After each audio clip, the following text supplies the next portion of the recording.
globalement, le nœud de la situation dans les territoires palestiniens est un conflit qui désormais dure en fait depuis plus d'un siècle, et non pas depuis 1967, et non pas depuis 1948, dure en réalité depuis plus d'un siècle, qui est un conflit entre les habitants autochtones de ce qu'on appelait la Palestine, et un mouvement européen, au départ, le mouvement sioniste qui avait déduit du développement de l'antisémitisme en Europe dans la deuxième moitié du XIXe siècle, la nécessité pour les Juifs de se séparer des populations européennes et d'avoir leur propre État-nation. Et avec comme destination choisie, à la fin du XIXe, la Palestine. Et à partir de là, on a un processus continu de colonisation de la Palestine, et c'est les termes même du mouvement sioniste, c'est-à-dire de migration de population qui s'implante progressivement, et pour les Palestiniens, les locaux, un processus de dépossession de leurs terres, avec différentes étapes sur lesquelles je peux pas revenir. Et disons que les trois dates clés, c'est en 1948, la déclaration d'indépendance de l'État d'Israël, qui se solde par l'expulsion à l'époque de 800 000 Palestiniens qui sont devenus des réfugiés et qui depuis ne sont jamais rentrés. Donc à ce moment-là, l'État d'Israël déclare son indépendance sur 78% de la Palestine, alors que l'ONU avait attribué 55% de la Palestine à l'État juif. La deuxième date, c'est 1967, où l'État d'Israël occupe 100% de la Palestine. Et la troisième date, et la séquence dans laquelle on est aujourd'hui, c'est 1993-1994, où suite au soulèvement palestinien de 1987, un accord finit par être trouvé entre Israël et des représentants palestiniens pour qu'Israël évacue une partie des zones qu'il occupe, et que progressivement, il libère de plus en plus de terres, les donne aux Palestiniens, et que ça devienne un État.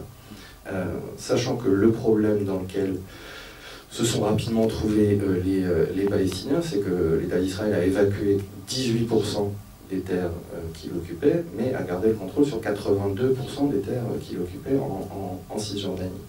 Ce qui fait que se sont constituées des petites zones, dites zones autonomes palestiniennes, c'est-à-dire les villes, mais qui, entre elles, vous êtes obligé de passer par des terres sous contrôle israélien. Ce qui a fait qu'en septembre 2000, on a eu un nouveau soulèvement palestinien contre la façon dont les choses se déroulaient, le maintien de l'occupation, et ce qui a débouché sur la situation qu'on voit dans le film, c'est-à-dire un renforcement en réalité de l'enfermement de la population palestinienne. Il faut comprendre, je ne vais pas être trop long, la Cisjordanie, c'est une superficie de 6000 km². 6000 km², c'est grand comme la Corrèze. On est sur la taille moyenne d'un département français. Sur ces 6000 km², vous avez donc 18% qui sont aux mains, entre guillemets, des Palestiniens. Mais ce sont des territoires qui ne sont pas continus. Du nord au sud, vous avez 120 km. Au plus large, vous avez 60 km. Donc c'est vraiment tout petit. Et là-dedans, vous avez aujourd'hui 700 barrages israéliens. Ce qui est absolument énorme et donne une idée, en réalité, du quadrillage à l'intérieur de la Cisjordanie, avec des routes interdites aux Palestiniens, avec des points de passage pour les contrôler, on les voit dans le film. Et aujourd'hui, en 2014, une situation où même si il y a moins de tensions militaires, c'est ce que je disais tout à l'heure, et où y compris les conditions de circulation sont un peu meilleures, on a de fait des villes palestiniennes à l'intérieur desquelles les Palestiniens peuvent se promener, s'ils veulent, mais dès qu'il s'agit d'en sortir pour aller dans une autre, vous passez par un point de contrôle de l'État d'Israël. Donc on est assez loin quand même de l'idée même d'un État indépendant, et beaucoup plus près en réalité de l'existence d'un seul très grand État, enfin très grand, pas très grand, hein, Israël c'est grand comme la Bretagne, mais d'un seul État au sein duquel vous avez des petites poches qui sont données aux Palestiniens, mais dans lesquelles ils vivent dans des conditions quand même assez difficiles. Voilà. Je ne défends pas la thèse entre guillemets d'un État unique. La seule thèse que je défends, c'est que c'est les gens de là-bas qui doivent décider, mais qui qui doivent décider dans des conditions dans lesquelles ils peuvent vraiment décider. C'est-à-dire pas des référendums imposés ou ce genre de choses. Donc c'est les gens là-bas qui doivent décider. C'était un sous-entendu. Voilà, non, mais c'est... Voilà, moi je parle pas à la place des premiers concernés. Et la deuxième chose, je le dis très simplement toujours, mais je suis de ceux qui considèrent que si en France, on pense qu'on peut discuter de quelle est la meilleure solution finalement pour régler les droits nationaux des Palestiniens, et qu'on peut en débattre, savoir ce qui est bon, ce qui n'est pas bon, il faut qu'on soit capable de se dire dans notre tête qu'en ce moment, des Palestiniens seraient en train de discuter à Hébron de savoir s'il faut ou non sortir de l'euro. Et estimer qu'ils sont légitimes pour discuter de ça, autant que nous, pour discuter de l'avenir des Palestiniens. Voilà, parce qu'il y a une tendance à toujours, très française par ailleurs, de savoir mieux que les gens, y compris les premiers concernés. Voilà, moi je ne suis pas de cela, mais ces préalables étant faits, non mais je pense que c'est important. Vous avez tout à fait raison. Parce que, non, mais vous avez ces préalables étant faits, moi disons que je constate deux choses. La première, c'est que la revendication de deux États, c'est-à-dire d'un État palestinien indépendant, est quelque chose qui a été formulé par le mouvement national palestinien, disons dans la deuxième moitié des années 70, dans une démarche qui était de dire nous ne pouvons pas obtenir aujourd'hui tous nos droits, parce que l'État palestinien indépendant n'est pas la satisfaction de tous les droits des Palestiniens. Parce que la majorité des Palestiniens vivent à l'extérieur de Palestine, sont des réfugiés, et eux, ce qu'ils revendiquent, c'est le droit de rentrer. Et un État indépendant ou pas, ça ne change rien au fait que les réfugiés seront toujours des réfugiés. Dire à Gaza, 80%, 70% de la population sont des réfugiés. Si la bande de Gaza devient l'État indépendant de Gaza, ça ne change rien pour eux, ils sont toujours réfugiés.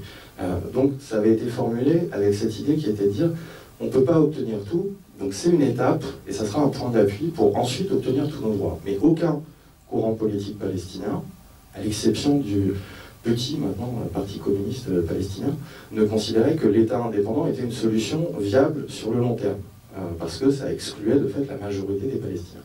Donc c'était une question de rapport de force. Sauf que 40 ans plus tard, un État palestinien indépendant en Cisjordanie, à Gaza, avec Jérusalem partagée ou découpée comme capitale. En termes de rapport de force, qu'est-ce que ça signifie?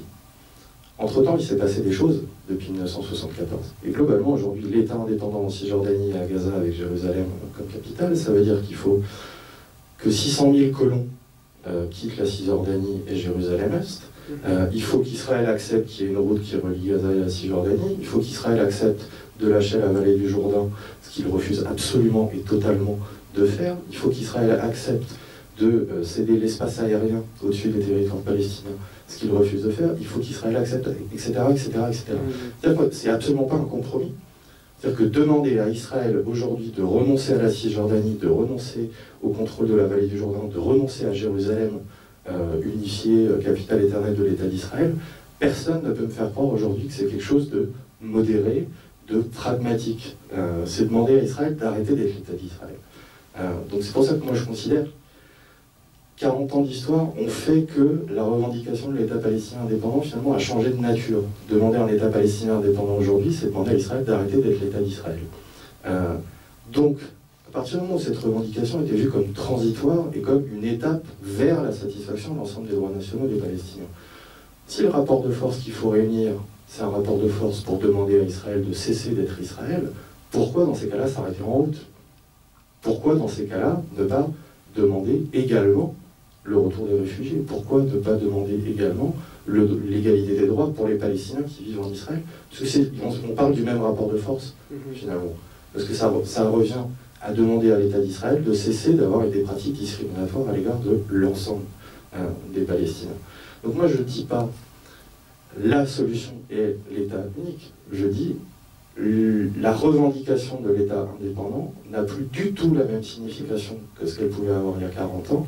Et aujourd'hui, présenter ça comme quelque chose de modéré, c'est se faire des illusions. Je finis juste en disant une chose très simple. Vous imaginez Benjamin Netanyahou signant un accord avec les Palestiniens dans lequel il dit on va évacuer 600 000 colons. Quand il a fallu en sortir 6000 de Gaza, ça a été le drame national. On nous a expliqué que ça allait être la guerre civile, etc. Là, on parle de 600 000 personnes. Vous imaginez Benjamin Netanyahou signer un papier disant « Ok, on vous laisse la frontière avec la Jordanie ». Non, il n'y aura pas d'accord, comment dire, c'est pas un compromis, cette chose-là. Donc forcément, ça change la perception de la chose. Et dernier élément, c'est quelque chose de beaucoup plus matérialiste, on va dire, c'est que tout simplement, les bases même de l'existence de l'État palestinien indépendant ont disparu. C'est-à-dire qu'aujourd'hui, l'État d'Israël contrôle, c'est pas juste qu'il contrôle l'ensemble de la Palestine, mais que c'est finalement les infrastructures qui ont été construites ont unifié les deux parties. C'est-à-dire que la Cisjordanie et Israël, c'est le même réseau routier, c'est le même réseau électrique, c'est le même réseau d'eau, et tout ça est tout petit, c'est ce que je vous disais. Donc finalement, la revendication de l'État indépendant, c'est une revendication de séparation. Et aujourd'hui, penser qu'une revendication de séparation serait quelque chose qui permettrait d'avancer et finalement de réconcilier des populations, moi, ça me dépasse. Voilà. La place du mur, cependant, est aussi une forme physique de séparation. Comment vous voyez entre les territoires, entre Israël et les territoires occupés? C'est quand même... Mais justement, le mur ne sépare pas Israël et les territoires occupés.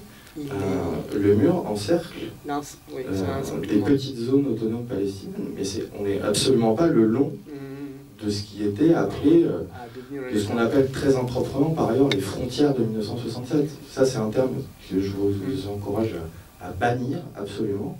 Il n'y a pas de frontières de 1967. Ce qu'on appelle les frontières de 1967, en réalité, c'est les lignes d'armistice de 1949, après la première guerre israélo-arabe. Il n'y a absolument pas de frontière, c'est pas une frontière.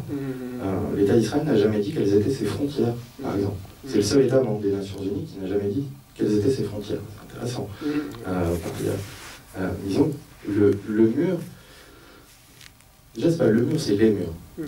Si vous avez plusieurs secteurs du mur, mais il faut voir les murs comme faisant système avec les colonies et les routes réservées aux colons. Ce qui fait qu'en réalité, si vous ajoutez les murs, les zones dites militaires, qui sont, voilà, l'armée prend une zone et dit, bon, c'est une zone militaire, bye. Les routes réservées aux colons, les colonies construites, les zones d'expansion des colonies, qui sont sous contrôle israélien aussi, etc. Dans le meilleur des cas, c'est-à-dire comme en ce moment, la Cisjordanie, c'est 3 grandes zones. Une au sud, une juste au nord de Ramallah et une plus au nord vers Naplouse, Kalkilia, etc. C'est 3 grandes zones. Et ça, c'est dans le meilleur des cas. Si l'État d'Israël ferme une partie des barrages qu'il contrôle, ça devient 64 zones, écartées les unes des autres par notamment le système de route. Et si l'État d'Israël verrouille complètement, on est à plus de 300 zones différentes, qui ne communiquent pas entre elles. Donc il faut bien comprendre, il n'y a absolument pas une séparation avec d'un côté Israël, de l'autre côté les territoires palestiniens. Vous avez une séparation, entre guillemets, à l'intérieur, avec quelque chose qui ressemble à, certains disent des ghettos, d'autres des Bantoustans, en référence à l'Afrique du Sud. Alors le rôle des grandes puissances qui, comme périodiquement, réévoquent l'État indépendant, c'est vraiment c'est un mirage, là. Ça relève quand même toujours la feuille de route, la fameuse feuille de route. Est-ce que ça reste effectivement une espèce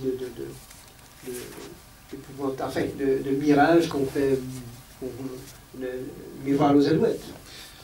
Mais quelque part, c'est pour endormir l'opinion publique mondiale.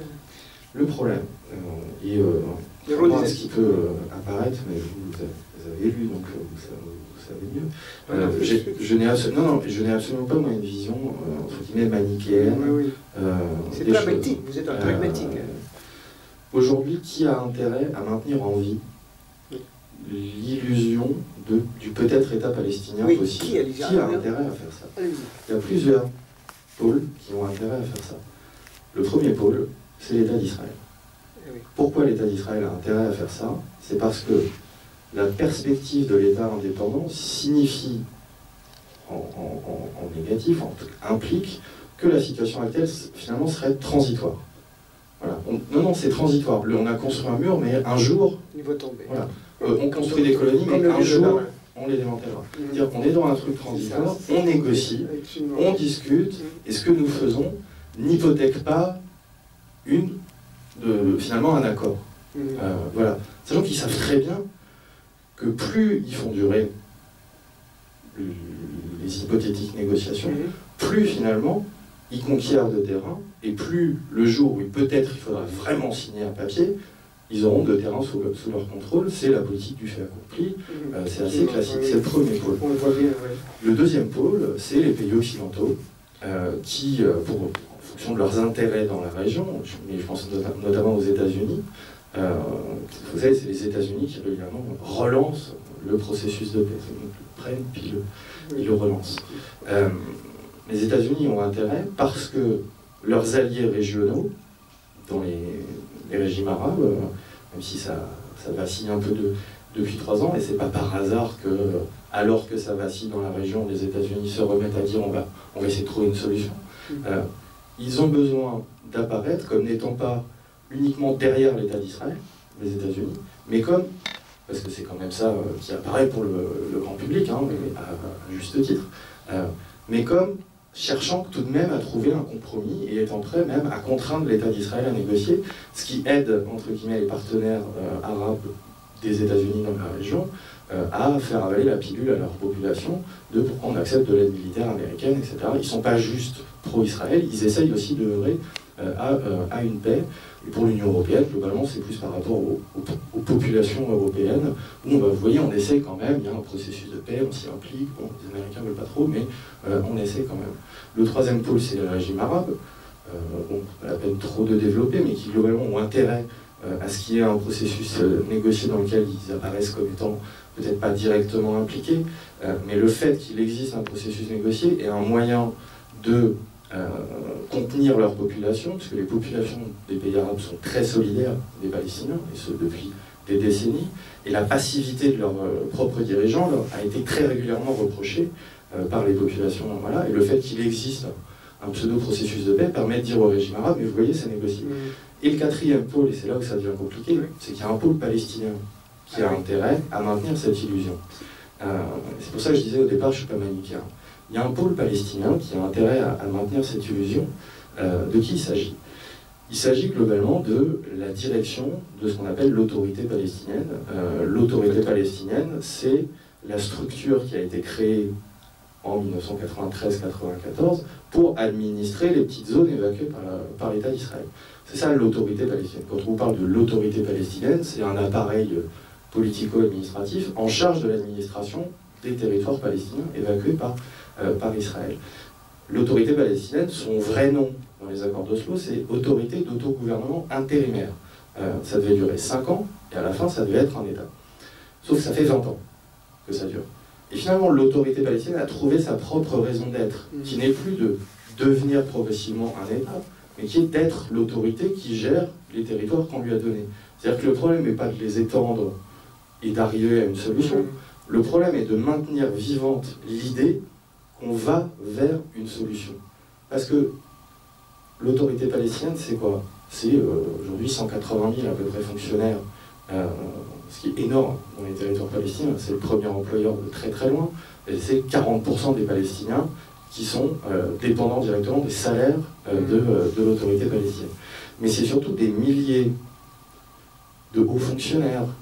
Vous avez des directeurs généraux par dizaines dans tous les ministères. Vous avez des gens qui sont négociateurs, professionnels. Vous avez des milliers de salariés. On laisse entendre le un petit moment, on voit ça. On voit quand ils sont à la municipalité, ils nous disent l'argent, etc.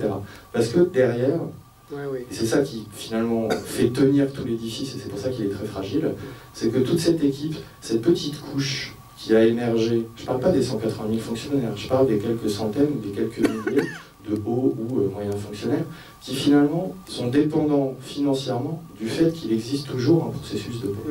Parce que si la perspective de l'État palestinien indépendant disparaît, à quoi ils servent tous ces braves gens? ministre de je sais pas quoi, ministre de trucs, délégué. C'est hallucinant. On ne mesure pas tant qu'on n'y va pas, mais il existe aujourd'hui des milliers de Palestiniens, et pas les moindres, qui vivent grâce à l'argent que donne l'Union européenne pour faire fonctionner l'autorité palestinienne. Et donc eux n'ont aucun intérêt à dire il n'y aura pas d'État palestinien, il faut arrêter le processus négocié tel qu'il se fait, parce que sinon ils n'existent plus, ils ne servent plus à rien. Donc eux, leur raison d'être, c'est que le processus continue, malgré tout. Parce que sinon, c'est le clientélisme. Il s'écroule. Ouais. C'est une forme de clientélisme entretenu par les structures mêmes. Cette perspective est... Alors, les chiffres, quel est le budget, enfin, le budget que donne... Quelles sont les sommes que donne justement pour entretenir cette autorité palestinienne et les États-Unis et l'Europe? Parce que ça peut donner une idée aussi de l'importance. Pendant les années 94-2000, on était à peu près 500 millions de dollars par an en moyenne. Et depuis 2000, on est à plus d'1 milliard de dollars par an. Ce qui fait, en proportion par rapport au nombre d'habitants, que les Palestiniens sont ceux qui touchent par habitant le plus d'argent au monde. C'est extraordinaire. C'est-à-dire qu'ils touchent plus que les pays d'Afrique subsaharienne, etc., etc.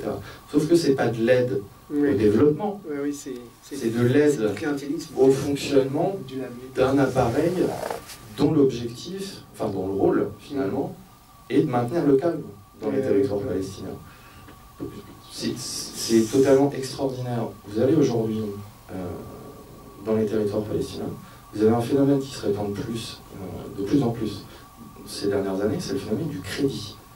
C'est extraordinaire. Vous avez de plus en plus de Palestiniens qui s'endettent, qui prennent des crédits pour acheter des voitures, pour acheter des appartements, pour acheter, etc., etc., etc. Ils ont des facilités pour s'endetter, c'est exceptionnel. Pour vous donner une idée, c'est comme si en France vous gagnez, je sais pas, 1500 € par mois, vous allez à la banque, vous dites bonjour, je voudrais vous emprunter 150 000 €, je peux vous donner 10 000. Et la banque dit oui, allez-y. Comment ça marche? Eh ben, c'est que c'est l'autorité palestinienne qui se porte garant pour les emprunteurs. Et l'autorité palestinienne, ça veut dire quoi? Ça veut dire l'Union européenne, parce que c'est l'Union européenne qui finance l'autorité palestinienne. Et c'est pas anodin que ça se développe, parce que ça rend de plus en plus les Palestiniens dépendants de l'argent qui arrive de l'Europe. Et rendre les Palestiniens dépendants de l'argent qui arrive de l'Europe, c'est rendre les Palestiniens dépendants non seulement économiquement, mais aussi politiquement. Parce que je le dis juste, mais le système est quand même assez bien organisé. En 2006, quand le Hamas gagne les élections, quoi qu'on pense du Hamas, ils gagnent les élections. Ils deviennent majoritaires. Donc ils sont censés être ceux qui prennent le contrôle de l'autorité palestinienne et qui forment le gouvernement. Et là, que fait l'Union européenne? Elle dit, on ne paye plus. Et en une semaine, l'économie palestinienne s'écroule. Parce que si l'argent de l'Union européenne n'arrive pas, ça ne fonctionne plus. Et le message, il est clair. Si vous ne votez pas pour les bons, il n'y a plus d'argent. Et alors, si vous rajoutez à ça le crédit, là, c'est la double peine. C'est même pas, il n'y a plus d'argent. C'est, vous nous en devez. Et c'est assez terrifiant comme logique. Cette société est agitée d'un grand nombre de débats, de discussions, et notamment une discussion qui monte de plus en plus et qui potentiellement peut être une discussion qui peut interroger sur l'avenir du traitement des Palestiniens, sur l'identité, je vais le faire exprès, l'identité nationale, voilà, et pas qu'en France on discute de l'identité nationale, mais l'identité nationale israélienne. Qu'est-ce que c'est qu'être israélien finalement? Parce que c'est compliqué. Parce qu'officiellement, Israël, c'est l'État des Juifs. Mais bon, déjà, il n'y a pas que des Juifs. Il y a 20% des gens qui ne sont pas juifs. Justement. Mais justement, oui, je vais parler des Palestiniens d'Israël. Mais c'est plus compliqué que ça. C'est-à-dire qu'en Israël, ok, il y a les Juifs et les pas Juifs. Mais parmi les Juifs, on peut dire, entre l'équipe qui arrive d'Éthiopie, ceux qui viennent d'Europe de l'Est, ceux qui sont là depuis 5 générations, ceux qui sont nouveaux migrants et qui ont dit que vous n'êtes pas des vrais sionistes, vous arrivez après la bataille, etc. Bon, il y a plein de tensions. Il y a le cas des Russes qui est assez particulier, où il y a eu une grosse vague d'immigration, 1 million de Russes qui sont venus après la chute de l'URSS, mais la moitié d'entre eux ne sont pas juifs. Et du coup, il y a des choses qui se sont passées assez récemment, et quand on les relie entre elles, on se rend compte qu'il y a un truc de fond qui est en train de se passer. Qu'est-ce qui s'est passé récemment? Vous avez eu des manifestations massives de sans-papiers en Israël, de noirs. C'était hallucinant aussi. C'est-à-dire 20 000, 30 000, 40 000 personnes, tous des noirs, mais noirs de peau, africains, etc., sans papier. Il y a un gros mouvement de sans-papiers en Israël. Pourquoi? Parce que l'État d'Israël autorise les travailleurs à venir voilà, mais donne maintenant des permis uniquement de 2 ans. Au bout de 2 ans, il faut repartir au moins 1 an avant de revenir. Pourquoi? Parce que tous ces travailleurs ne sont pas juifs. Sauf que quand vous vous installez dans un pays et que vous y restez, vous pouvez rencontrer des gens. Et il se peut que des pas juifs rencontrent des juifs et se marient. Non, ils ne peuvent pas se marier parce qu'il n'y a pas de mariage civil en Israël, mais soit en couple. Et des enfants. Mais alors, c'est l'état des juifs, ou est-ce qu'il est juif, est-ce qu'il n'est pas juif, etc. Et qui est de la mixité. Et cette idée de mixité, en réalité, fait très peur aux dirigeants israéliens, parce que ça pourrait interroger l'identité juive de l'État d'Israël. C'est pour ça, entre autres, que le mariage civil, il n'y en a pas. Si vous êtes juif, vous ne pouvez pas vous marier avec un non-juif en Israël. C'est impossible. Il n'y a rien qui vous empêche de concubiner et d'avoir des enfants. Mais voilà. Ça, c'est le premier élément. Ces manifestations, en fait, témoignent de l'existence d'une communauté qui pointe les dégâts de cette politique israélienne de préservation de l'identité juive à tout prix. Vous avez un deuxième truc qui s'est passé, c'est pas la première fois que ça se passe, mais vous avez plusieurs dizaines de citoyens israéliens, juifs, qui ont fait une demande. Alors quand on explique ça en France, au début les gens ne comprennent pas. Ils ont demandé d'avoir la nationalité israélienne. Et ça leur a été refusé. Pourquoi? Parce que la nationalité israélienne, ça n'existe pas.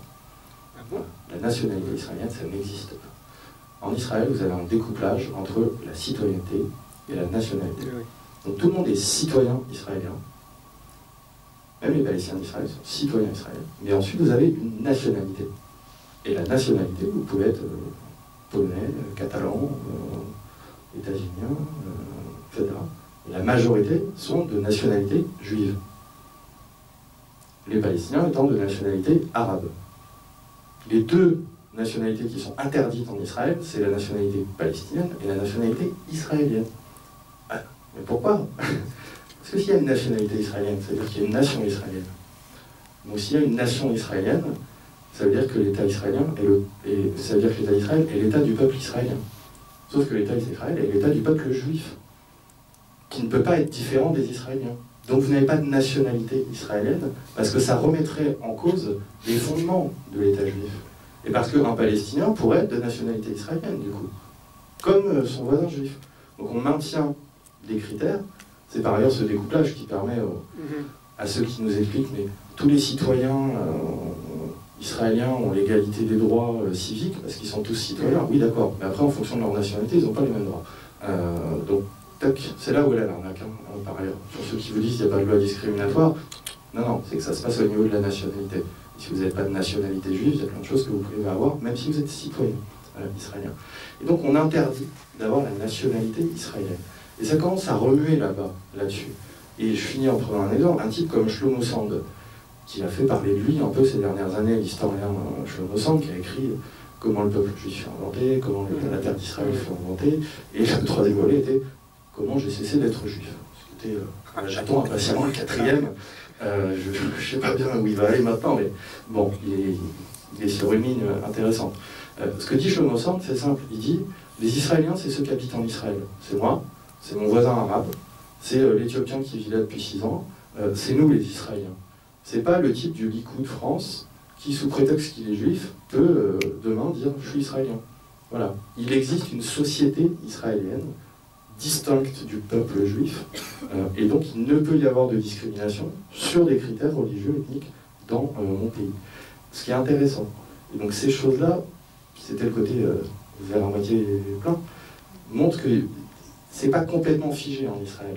Sauf que le problème, c'est qu'en ce moment, les crispations sur l'identité nationale profitent aux courants les plus extrêmes du champ politique. C'est pareil, on sait ce que ça peut donner, mais des débats sur qu'est-ce que c'est la citoyenneté, qu'est-ce que c'est, etc., c'est pas forcément quelque chose qui, en soi, favorise les plus réactionnaires. Ça peut aussi être quelque chose de très progressiste. Les discussions pendant la Révolution française sur qu'est-ce que c'est être citoyen, ou pendant la Commune de Paris, ont donné des résultats extraordinaires. Donc, voilà. Mais ces discussions ont lieu, et c'est intéressant.